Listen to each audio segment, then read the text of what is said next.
Hay pansit. Okay, ito fried chicken. Anong dried chicken? And this mango. Maasim? Mukhang maasim lagi ay. Tapos sausawan namin yan, Maasim guys. yung pagmamahal ni Shirley. Maanghang with sausawan niya. Gawa ni Miss Ann. Tamis niya. Matamis ang pagmamahal. Yan. Tamis-tamis. Nakutla pa sa kasi Pero saan tamis? matamis, maasim nga. Diyan tamis ah. Tikman ko yan. Tingnan ko. Tamis man. Tamis naman. Grabe ka naman. Masyado ka naman ba? Pangit na putla.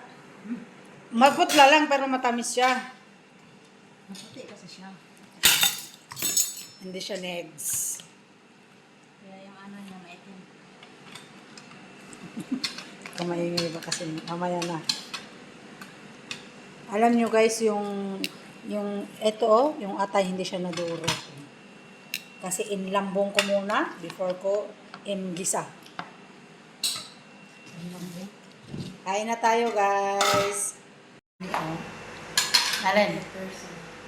At Telsen, Parang blooming ako dyan. Bakit? siyempre, ang ganda na. Ang ganda kasi ba? Mamaya na be. Mamaya ko nasabihin kung bakit siya maganda. Blooming siya dyan. Blooming ako. Yes, sana all. Ate, blooming daw. Ang cute. Yan ah. Pamangkin ko. Pagkain namin, no? Ang Hoy, kung may ganso, may gansa. Tama may mali.